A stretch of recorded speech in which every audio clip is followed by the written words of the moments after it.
Alright, hello everyone. This is OCWT here with the Mappool showcase, as is customary. And casting today will be myself, Haslash, and I'm joined here by Soul Asylum. How are you doing, Soul Asylum? I'm doing very well, thank you. Sounds good. Alright, well, let's not waste too much time, as we'll be getting right into the first map of the No Mod pool, Tsubaki by Ocelot, mapped by, it's a collab difficulty between Irreversible and Evil Elvis on Halloween's map set, so this should be pretty interesting. I'm expecting lots of slider craziness. I have played this difficulty a few times through, actually. Definitely fits with the theme of the map set, I'd have to say.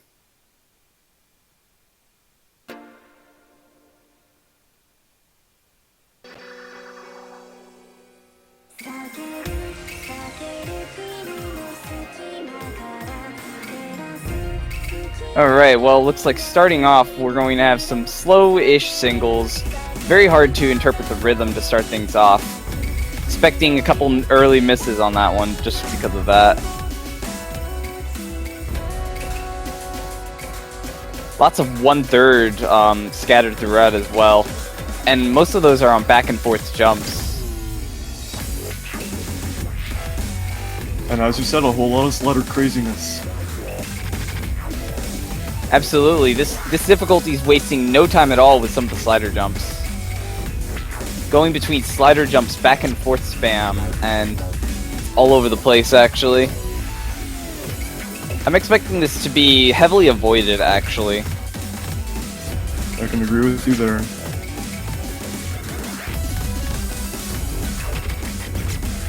Right, a map like this, and it's even got some of the famous Hanser streams, what I like to call them.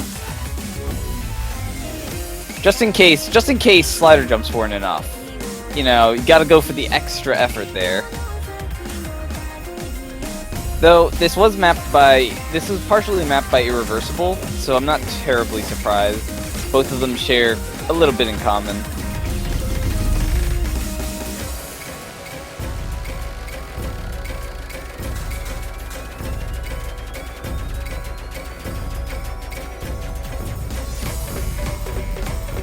You know, interesting thing about this map is I can't even call a lot of these slower sections free combo.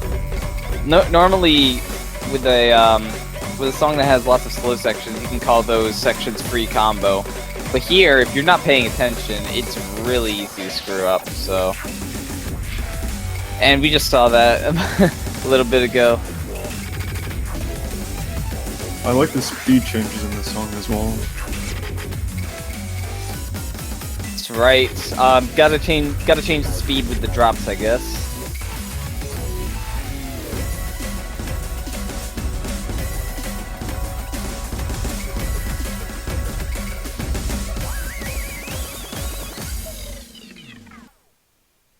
Alright, well, it looks like that is going to be it for Tsubaki.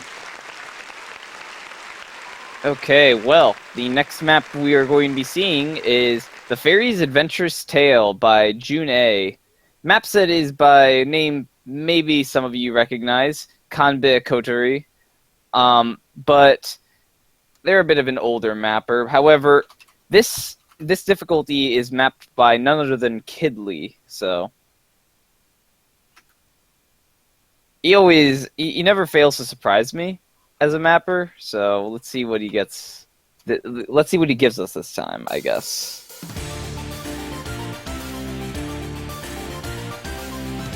Definitely looks like it's on the faster side, though. 220 BPM according to website.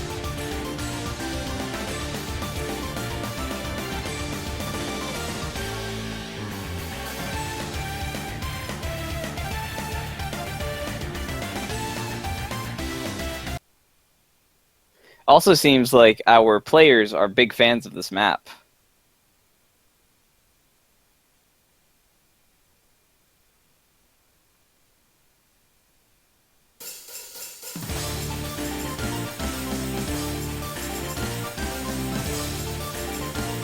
Okay, Soul Asylum, does this look familiar to you? Some of these patterns? Oh yes. Patterns I cannot do myself. Well, interesting thing about these is I'm pretty sure Kidley used a bunch of these patterns in his difficulty on Ryoshi no Lindworm. Oh yes, I remember that one. I remember watching it anyway. That's right. I can almost call them signature patterns, but of course he does use some of the other traditional patterns, such as the squares we just saw.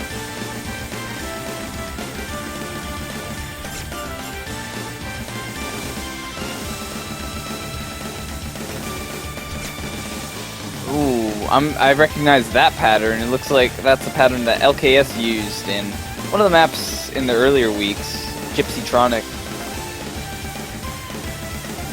That was the first week. So I played it again anyway.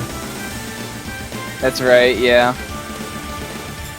Some of these mappers taking inspiration from each other and such, you know.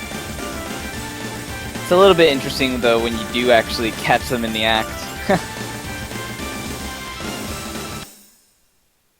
Client lag, my favorite.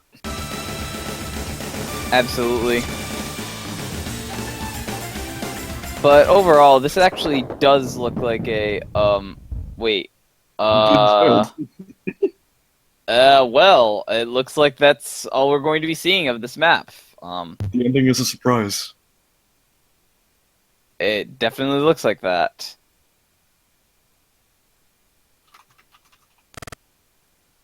Okay, well, aside from that, it overall looks like a very pattern-heavy map. Some of the older players might be picking this map quite a bit. Anyways, on to the next map. We're going to be getting into Lockjaw's Saga by David Wise, Kenji Yamamoto.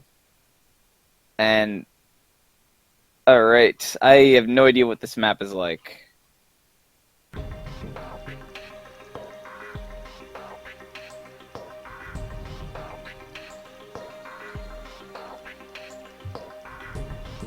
Ooh, well, never mind. I do know what this map is like.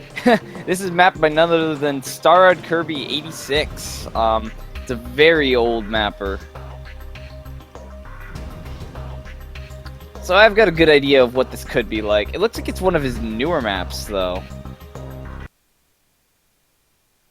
Very, very symmetry-based style, with lots of space streams and pattern jumps all throughout. It's very focused on symmetry across the center of the screen. Ooh, and it looks like we're starting off with some back and forth. Won't surprise me too much if we see this repeated. You know, I don't know what it is with some of the older mappers.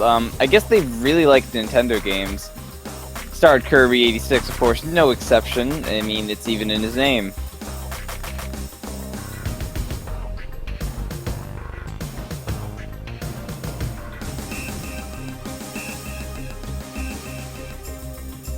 Definitely seeing some of these symmetry jumps, though. We are just getting triangles over and over. This is actually a pretty good map from what it looks like for symmetry jump practice. The players are not a fan of this, though.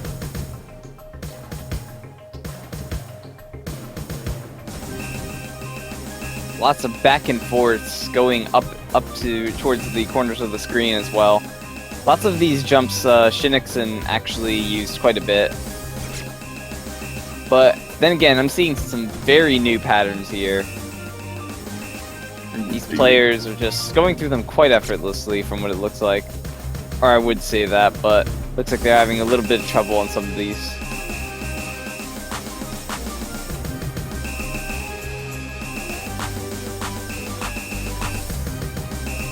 I have no idea what's with some of these sliders, though. Same. Well, it looks like it eventually came to be a little bit much with some of those back and forths that changed angles, similar to some of the jumps we see in Raijin no Hida Ryude. But anyways, it looks like that is going to be all we are seeing for this map. All right.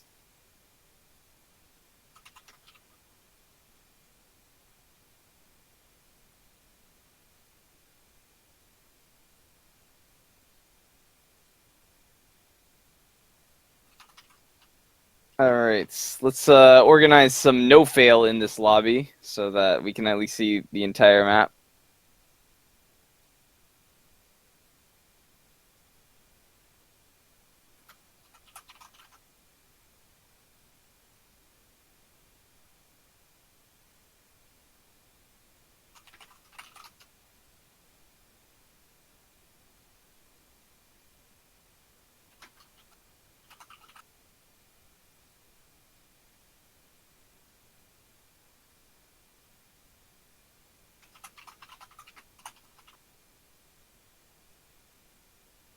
Okay. Meanwhile, while we get everything organized there, it looks like our next map is going to be everything